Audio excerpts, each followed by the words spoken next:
बिस्मिल्लाहिर्रहमानिर्रहीम। अस्सलाम वालेकुम नाजरीन, मैं हूं जमशेद अंसारी। नाजरीन, आज 14 जनवरी 2021 है और नाजरीन आज की इस वीडियो में हम दो मौज़ूआत का अहाता करने की कोशिश करेंगे। नाजरीन, यकीनन आपके इल्म में होगा कि पीडीएम में शामिल नून लीग और पीपल्स पार्टी ने पूरी की पूरी पीडीएम की जिम्मेदारी अब मौलाना फजलुर रहमान साहब के कमजोर और नातवा कंधों पे डालना शुरू कर दी है। नाजरीन, नून लीग और पीपल्स पार्टी ने रफ्ता रफ्ता बतदरीज मौलाना फजलुर रहमान से ला ताल्लुकी का इजहार करना शुरू कर दिया है। नाजरीन, ये एक क्लिप सुन लीजिएगा कि पीपल्स पार्टी की सीनियर रहनुमा शाजिया मरी साहिबा मौलाना फजलुर रहमान साहब के बारे में क्या फरमाती हैं। उसके बाद उस पर हम अपना तबसरा और तज्जिया आगे बढ़ाएंगे।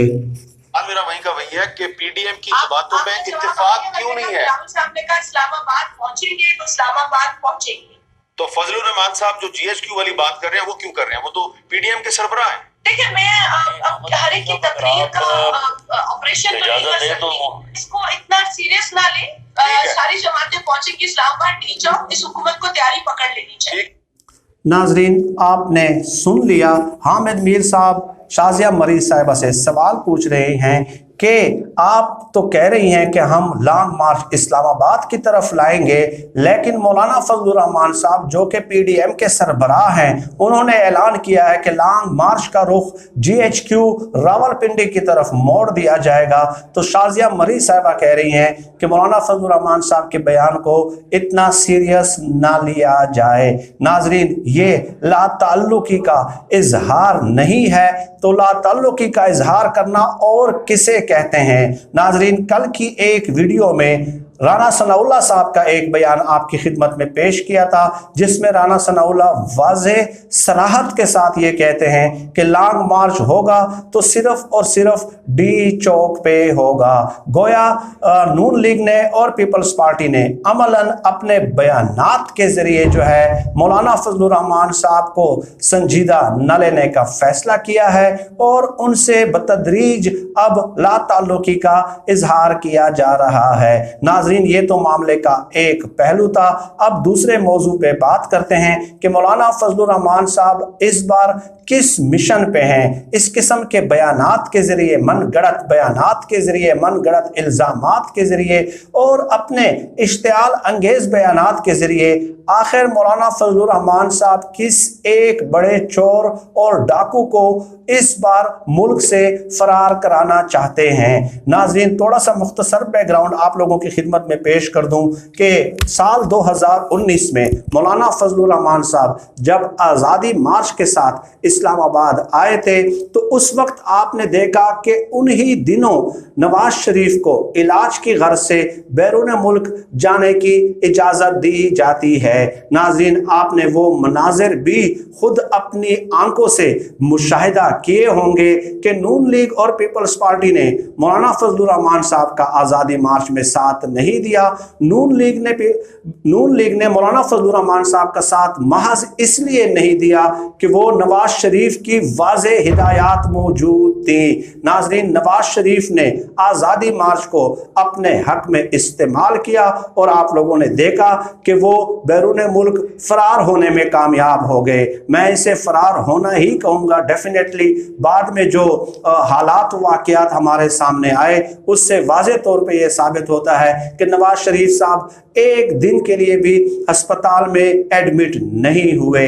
बहरहाल मौलाना फजलुर रहमान साहब के आज़ादी मार्च को उन्होंने अपने हक में इस्तेमाल किया और वो बैरून मुल्क जाने में कामयाब हुए।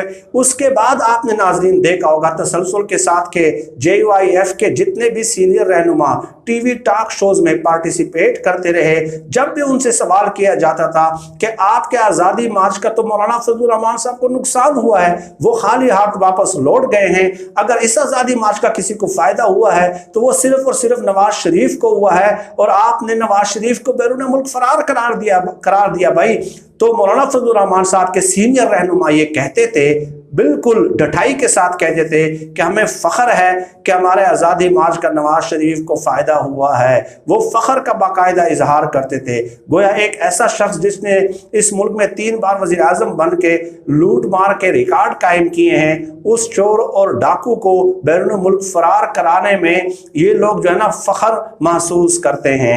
अब नाज़रीन, ताज़ा तरीन सूरत हाल ये है कि मौलाना फजलुर रहमान साहब को शाहिद खाकान अब्बासी के ज़रिए नवाज शरीफ साहब ने एक पैगाम दिया है। ये जो कहा जा रहा है ना कि शाहिद खाकान अब्बासी की नवाज शरीफ से लंदन में मुलाकात नहीं हुई, मुलाकात हो चुकी है और शाहिद खाकान अब्बासी वापस भी मुल्क आ चुके हैं।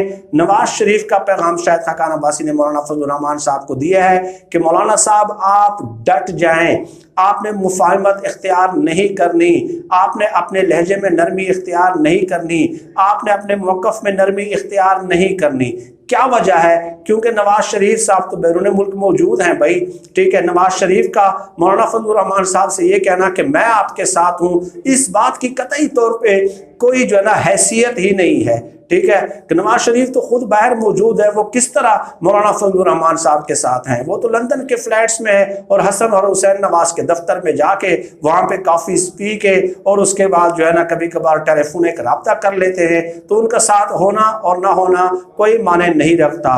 नवाज शरीफ साहब और आसिफ जरदारी मुसलसल राब्ते में हैं। अब नाज़रीन, खबरें ये आ रही हैं कि इस मौके को आसिफ जरदारी भी अपने हक में इस्तेमाल करना चाह रहे हैं और ये भी खबरें आ रही हैं ज़राए के हवाले से कि आसिफ जरदारी जो है ना हेल्थ ग्राउंड पे अपना केस तैयार कर रहे हैं। बिल्कुल वही एपिसोड वो रिपीट करना चाह रहे हैं जो कि नवाज शरीफ साहब ने जो इकदाम किया था। अगर आसिफ जरदारी बैरून मुल्क जाने में कामयाब हो जाते हैं तो हो सकता है कि वो बैरून मुल्क ही स्टे करें, क़याम पजीर हो जाएं और बिल्कुल वही केस आपको रिपीट होता हुआ नजर आए कि आसिफ जरदारी की चूंकि तबीयत ठीक नहीं है, इसलिए वो हेल्थ प्रॉब्लम्स की वजह से जो है फिलहाल मुल्क में वापस नहीं आ सकते। नाजरीन, इस बार भी मौलाना फजलुर रहमान साहब का कंधा जो है ये दोनों पार्टीज इस्तेमाल कर रही हैं। नवाज शरीफ तो पहले आज़ादी मार्च में इस्तेमाल कर चुके हैं, लेकिन इस बार जो है आसिफ जरदारी ने यह फैसला किया कि मौलाना फजलुर रहमान साहब का कंधा इस्तेमाल किया जाए और उसके बाद फिर आप देखेंगे जब टॉक शोज में इनके सीनियर रहनुमा शरीक होंगे JUIF के, तो वो फ़ख्र का इजहार करेंगे कि बिल्कुल हमें ये क्रेडिट मिलता है कि हमारे जो ना हमारी तहरीक की वजह से या मौलाना फजलुर रहमान साहब के इस किस्म के बयानात की वजह से जो है आसिफ जरदारी जो है वो बैरून मुल्क मफरूर हो गए हैं। अब आसिफ जरदारी वापस जाते हैं या नहीं जाते, क्या सूरत हाल बनती है, ठीक है, और क्या सूरत हाल नहीं बनती, वो बात की बातें हैं नाज़रीन, वो बात की बातें हैं।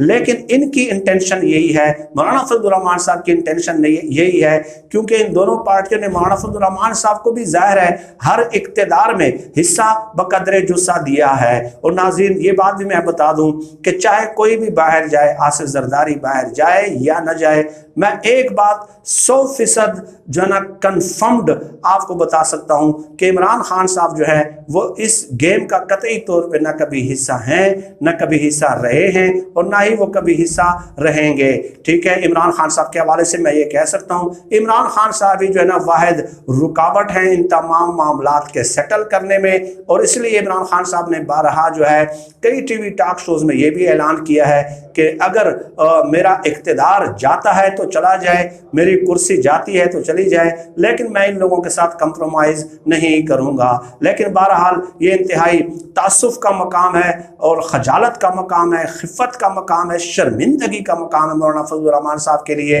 कि एक तरफ नून लीग और पीपल्स पार्टी अपने सीनियर रहनुमाओं के ज़रिए टॉक शोज़ में मौलाना फजलुर रहमान साहब के बयानात से लाताल्लुकी का इजहार कर रहे हैं और ये भी ऐलानात कर रहे हैं कि फजलुर रहमान साहब के बयानात को सीरियस न लिया जाए, संजीदा न लिया जाए। और दूसरी तरफ हर अहम मौके पे उनका कंधा इस्तेमाल करने की कोशिश की जाती है। बखुदा यकीन कर लीजिएगा मौलाना फजलुर रहमान साहब की जो अभी हालत है वो काबिल रहम है। आज के लिए इतना ही। पाकिस्तान जिंदाबाद। अल्लाह हाफिज़।